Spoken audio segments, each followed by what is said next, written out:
Hello and welcome to another brand new episode of the MEN1 Mosaic podcast. Today I'm super excited and a little bit giddy because it's going to be a little bit different. My guest today is actually me. It is something that I have been wanting to do for a long time now. We've hit just over 30 episodes and the feedback has been amazing. I've been hearing from you that you find it really refreshing to just come in and listen to all sorts of different perspectives in MEN1, whether those are professional or patient or even from somewhere else in the healthcare spectrum. And I realized that we're getting to 30 episodes, getting to more than 30 episodes. And what I wanted to do was be able to kind of bring together the information that we have listened to so far and kind of distill it all down, streamline it, put it into one place so that anyone who is maybe listening for the first time doesn't necessarily have to go back and listen through all 30 episodes. But also, if you have listened to all of them and you kind of want a refresher or you just want to hear the highlights again, this is exactly what we're doing here. So without further ado, I'm going to address three topics, which for me are the sort of like buzzwords, I guess, in MEM1 and where a lot of the podcast episodes have circulated around. I want to share what it is that the topic of conversation has been with my guests, so whether that's been patients or professionals, what their perspective is, what my perspective is as firstly a podcast host, but secondly as an MEN1 patient myself and someone who's been through this experience now for almost 13 years and has been applying a lot of different methods to my own healing journey. And the third thing I want to do is leave you with a really kind of tangible, actionable tip or hack that you can then apply based on what it is that we've learned from the professionals or from other patients and also from my journey too. So let's just get started. I will start with stress. I have some notes here, by the way, to keep me on track because time is always of the essence. Stress is a huge buzzword at the moment all over the health sphere. And I wanted to get underneath what it is that makes stress particularly important for an MEN1 patient. So I took this question to Professor Kareem Miram, who is a consultant endocrinologist. And you can find my episode with him right back at the beginning. I think it's either episode number 1 or 2 that I did with him. And I asked him, what is it about stress? So he explained that in the medical profession, stress is looked at in two quite different ways. First of all, there's the medical definition of stress, which is a physical stress to the body. So when the body itself is under pressure and is in danger. And the example he gave was something like pneumonia. So the body is fighting to keep itself alive. He then said that there is a different definition of stress, which is something that has been less appreciated, maybe. I don't know if that's the right word, in the realm, in particularly the medical sphere, but something that is absolutely is proliferating now. And that is stress, which is the emotional feeling, the emotional experience that we have as a result of anxiety or fear or being under pressure. And I think everyone will know how this feels to them. And he explained that in a medical sphere, this one isn't given so much airtime. But in an emotional mental health sphere, it's very, very important. And it is something that consultants and doctors want to be aware of, particularly where it might be affecting your journey with MEM1. I also have spoken to a number of professionals, practitioners who work outside of the specifically medical sphere and more in the alternative holistic realms, if that's what you want to call it. And the definition of stress there is quite different. The definition of stress is obviously the emotion that you feel as a result of something that's happening, what you feel is happening outside of you. And stress is the response that you're having to that. And what it does is it has an impact on the nervous system and it inhibits the way that you can live your life, because when your nervous system is on alert, and this is a very hardwired response that we all have from back in the day when our ancestors were fighting quite literally for their lives, the stress response, the nervous system kicked in order to keep them alive. And it actually has, in some ways, it's very positive. But the lives we lead today contain so many what we think of now as small stresses, even though they feel big at the time, and that actually triggers the emotional response of stress. It triggers the immune system to fire, the nervous system, I apologize, to fire up. And when the nervous system fires up, everything else in the body shuts down. And this inhibits our ability really just to live our lives. And the longer we're in a period of stress, the more damaging it is to the body, right down to a cellular level. And if you're interested in looking at this further, I can highly recommend pointing you towards Dr. Joe Dispenza, who talks about this with a great amount of experience, great amount of qualification and expertise. I will put a link to his profile in the show notes underneath. So these are two very different definitions of stress. And maybe one of the reasons why, as a patient, when we tell our medical professionals how stressed we are, we get maybe not the response that we're hoping for. So, my experience of stress, or what stress has done for me, what I've learned by listening to all of these conversations, is that they're both correct. Neither's right, neither's wrong. They're just two very different ways of looking at an experience that's happening inside the patient.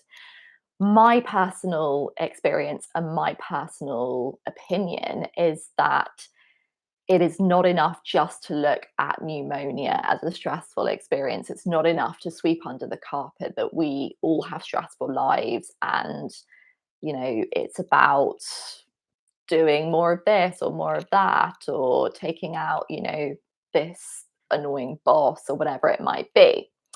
It really does have to be looked at with more emphasis than it is currently by medical professionals. That is my opinion. And my experience is that when I've done that myself, when I've gone and I've given it the same amount of emphasis, my experience with my health and with MEN1 particularly has changed completely.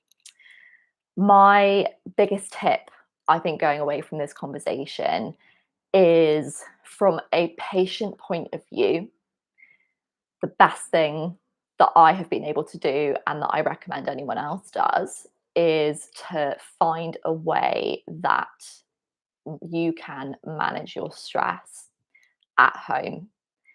So this could be anything. There are so many ways out there, now that stress has become something that feels, like it's no longer a taboo subject to actually be able to say, I'm stressed and these are the things I need to do to help myself. I can list them off like no one's business. Some of the ones I use myself: yoga, particularly, meditation, journaling, anything that actually just makes me feel amazing, spending time with friends, working, because I love my work, is a really, really good way of putting myself in an emotional situation where I'm not constantly going around that kind of anxious fear mode, which is where my body wants to kick in and protect me from the unknown. It can be anything. I just recommend you find something that works for you. And if I had to narrow down and choose one, I would say make it a movement practice. So some people refer to that as exercise, but I would say something where you move your body, and make it something where you enjoy it. Because when you enjoy it, you're more likely to be consistent at it and commit to it. And that's when the difference is felt. The reason why I say movement is because stress happens, the emotional response of stress happens generally in this day and age as a result of the thoughts that we're having inside our head. So predicting, that awful conversation we've got to have with someone, or we need to make a speech on stage and we fall down on the way up there. It's all happening as a result of the thoughts we're having. When you do exercise, you take your attention away from your thoughts, up in here and into your body. It's one of the quickest ways to get out of a stressful state. And the more consistently you do that, the more regularly you do that, you're teaching your body to understand that stress actually is a result of the thoughts, and we can bring ourselves further away from that by being in our body. It's super effective. It works for me every single time. There is never a time when I feel more stressed after having been on the yoga mat or gone to the gym or been for a walk. So I'd highly, highly recommend that. Okay, stress done. That's the biggie out the way. I guess another biggie, actually, what I wanted to talk about is symptoms, also beginning with S. There's going to be a bit of a theme here. So, the conversation that we've had around symptoms on this podcast has mainly been this issue of, is this an MEN1 symptom, what I'm feeling and what I'm experiencing, or is this something else? And the issue often comes when we as patients know or feel we know inside ourselves, think we know that this is not just something we're feeling because it's an, something that might happen to anyone else, or because we've not had a great night's sleep. But we take it to a professional and they run their tests, and maybe the tests don't bring back anything that flags concern or issue. So they say, well, it's not MEN1 related. And then there's a kind of, we hit a brick wall and it's like, well, where do we go from here? And I've spoken to a number of different people about this. Again, I come back to this particular episode that I did with Professor Kareem Miram. And in a conference I went to separately run by him, he talks about symptoms as either a normal person problem or an MEN1 problem. And he says the difficulty is distinguishing between the two, because one of the most common ones that we hear about is fatigue. And that can be a result of many different manifestations of MEN1. One of the most common ones being hypercalcemia, and feeling exhausted and lethargic because of that. And he says the issue is working out, well, is it because the calcium's high, or would this person be feeling tired anyway? And how do we approach that? And as a patient, it's also super frustrating because we want to feel better. My What I've taken from speaking to these professionals, speaking to all of you as well, different patients, is that it's very rarely a case of one or the other. It's very rarely a case of it's MEN1 or it's normal person. And actually, to approach it that way is quite reductive. Um, I've had experience where my calcium has been up at 2.9, for example, which is pretty high. And that has caused, or what I believe is that that has caused me the worst fatigue I've ever felt in my life. And it's a different kind of fatigue than just having had a bad night's sleep. It comes at a different time of day. It wipes me out. It feels different in my body. And I've gone to my consultant and I've said, I'm absolutely certain this is MEN1. Oh, look, the calcium's high. Yep, let's pop you on some medication.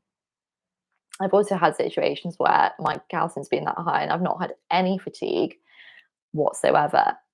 And so it begs the question, is it actually the calcium or is it something else? Now, I'm going to state here very, very early on, always, if you are uncertain, get your levels checked, because it's really important to be on top of your own MEN1 care. And when you're on top of things and your doctor's on top of things, that is a really, really strong relationship that you have going. What I would caveat that with is that it is very easy as a patient, in my experience, to jump straight to MEN1, because that's always going to be in the back of the brain, and say it's got to be MEN1. It can't be anything else. And the truth is, it can be, because ultimately, underneath the MEN1 diagnosis, we're all humans at the same time. And what I would say about that experience when my calcium shot up to 2.9 is that if I'd had some of the knowledge I had now, I would look very differently in that situation and say it was very possible that even though my calcium was high, the fatigue was unrelated to the calcium. So my experience has taught me to not just assume always that it's MEN1. And the tip I'm going to share now, which is something, again, I didn't have this knowledge 5 years ago. If I'd had it then, things would have been different. My tip is, and I've just said it first of all, get your levels checked and be on top of it. And a little addition to that, there's no way in MEN1 that anyone should be suffering with symptoms to the point at which their quality of life is degraded. That's not okay. And there are medications and therapies out there that can help you. So don't use this as an excuse to avoid getting seen by a medical professional. Always get seen by a medical professional. But my tip is also start asking yourself the question, and I do this to myself, I ask myself the question, with the experience I'm having right now, the way I'm feeling right now, how would a normal person approach this problem? If I didn't have MEN1, how would I approach this problem? And I've used this in the example of particularly fatigue and tiredness, lethargy, picking up loads of infections. I've had this when it comes to um, what are the other experiences that we have as MEN1 patients? Dry mouth and all that, all the very sort of common ones. Um, Loads of urinating as well. And I've come and I thought to myself, what is it a normal person would do? And how would that normal person approach the problem? And what I would say with absolute certainty is that by asking myself that question, I've actually been able to solve the issue um, outside of the MEM1 bracket, and I've opened myself up to looking at ways that I can help myself that don't mean I then panic and go straight to the MEM1 answer. Um, and it's also opened my eyes to the fact that there are things going on in me that are not MEM1 related necessarily. And they may all link back to the same place. Everything may link back to MEN1, but ultimately it's not always the best way of approaching it. And this has led me into everything that I do now and the other healthcare professionals that I work with. So yeah, that tip is ask yourself, what would a normal person do? And it doesn't mean it's not MEN1 related. It just means you're keeping an open mind and you're also thinking, okay, could this be because I'm human and because there's other stuff going on? And we all suffer with the human condition. Number 3, surgery. Uh, Surgery is a very, very interesting topic, and it's very interesting, again, talking to both professionals and patients about this. One of the main concerns, I think, when it comes to surgery amongst the patient population, I'll list off a few of them here, but we've had issues like what are the options available and why are the options different here than they are here? So, why is this person getting this potential treatment and I'm only getting this one? Or I need this treatment and I can't get it because it's only offered in this centre or in this particular country. Choosing a surgeon. I'm in this hospital, I'm in this centre with this department, but they don't have the right surgeon, so they're sending me to a different hospital, or I don't get on with the surgeon at this hospital. What do I do? Pre-operative care, post-operative care as well, particularly when it comes to liaising between different departments. Also making sure that you don't slip through the net, that everything is seen and never dismissed or overlooked. These are quite a lot of the kind of common issues we have when it comes to dealing with surgery. Interestingly, I've spoken to now 4 MEN1 healthcare professionals, all of them endocrinologists, and they are fully aware of these issues. They're fully aware of the difficulties it can cause patients, and they empathise completely. Particularly, I spoke to Professor Ashley Grossman, who was my first episode. You can go back and watch it in MEN1, and we talked about difficult decisions, so when to know which decision to make.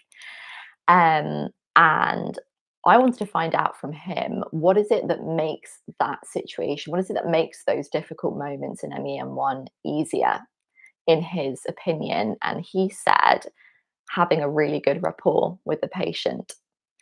And he said specifically, it's important for us to be informed, and that can mean doing our own research, and then being ready to take that and discuss that with the healthcare professional. But also, he put emphasis on that word discussion. Um, and discussion doesn't come from a, why haven't you done this? Why am I not getting this? It comes from a, this is what I've heard, this is what I've learned, this is what I've seen. What can we do about it? It's a very, very different quality of conversation, and it tends to lead to a better place than going in for a confrontation, which is fully understandable because we feel protective of our health. You know, as patients, we feel like we want to be heard and seen and looked after. The other person at the other end of the desk genuinely is also wanting to meet us in the middle. And the easiest thing, the best thing that we can all do is to aim to get to the end of that conversation in a really, really healthy way. Um, in my experience personally,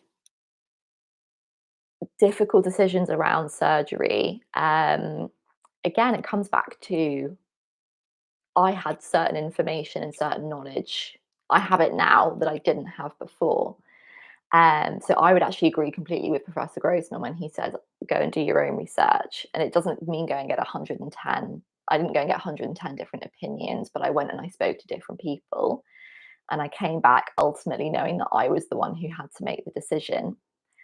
And it's a decision based on the information I have at the time. And there will always be a part of me that wants a black and white answer, that wants the other person to be able to say, yes, do this, yes, do that, or, wants the certainty, wants the immediate result, and wants it to happen in my way. We can get you this particular surgeon, or we can make it happen like this. Gosh, it's very embarrassing, but I need to grab my charger 1 second.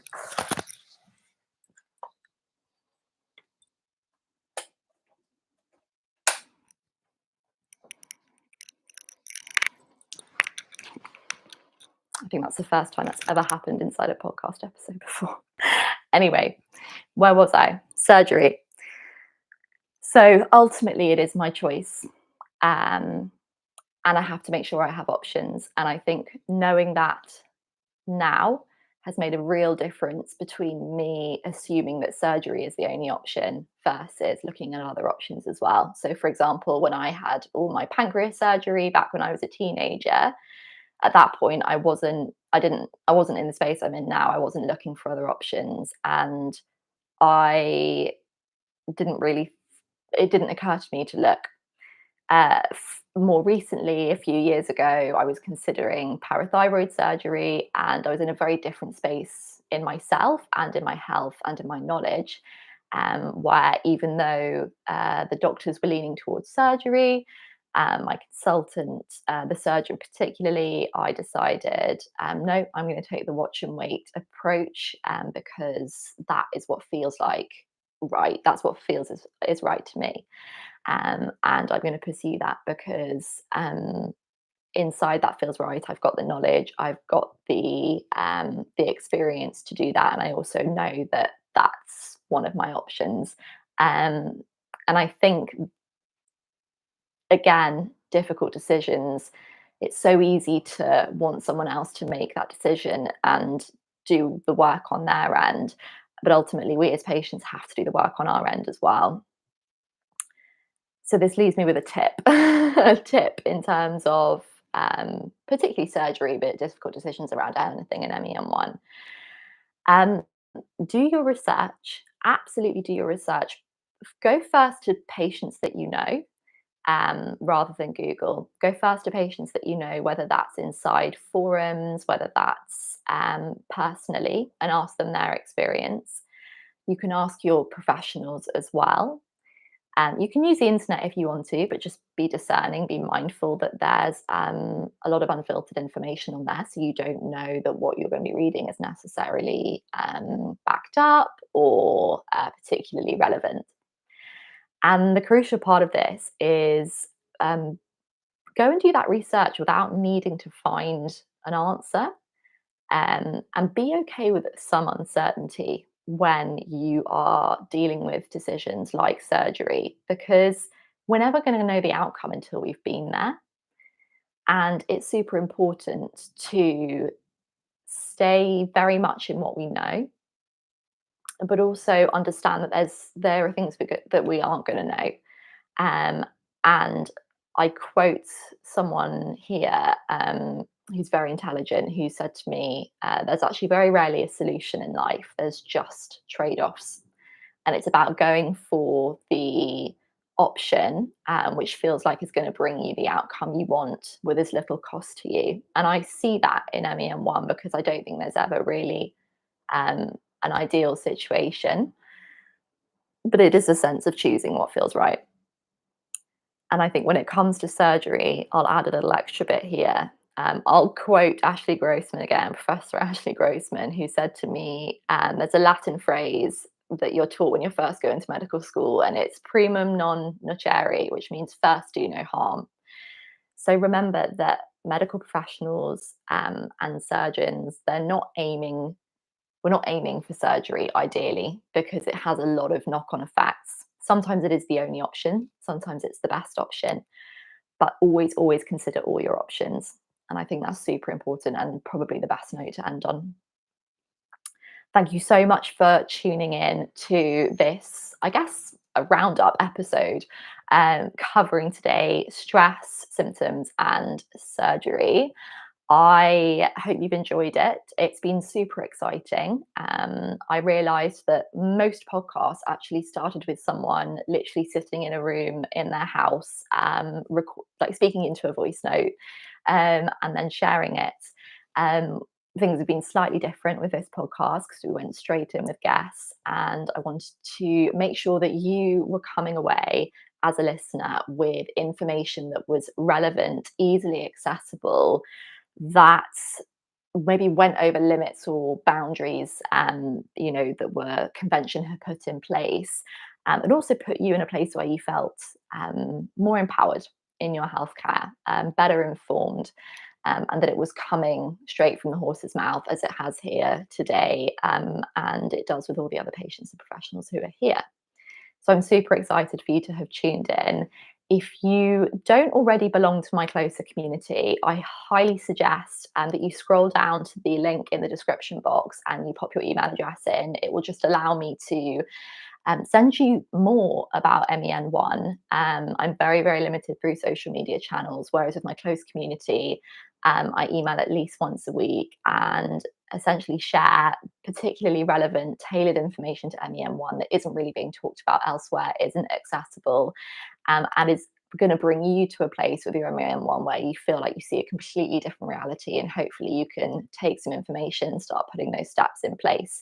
There isn't another space like this at the moment in MEN1. I don't think there will be for a very long time to come. So definitely don't miss out.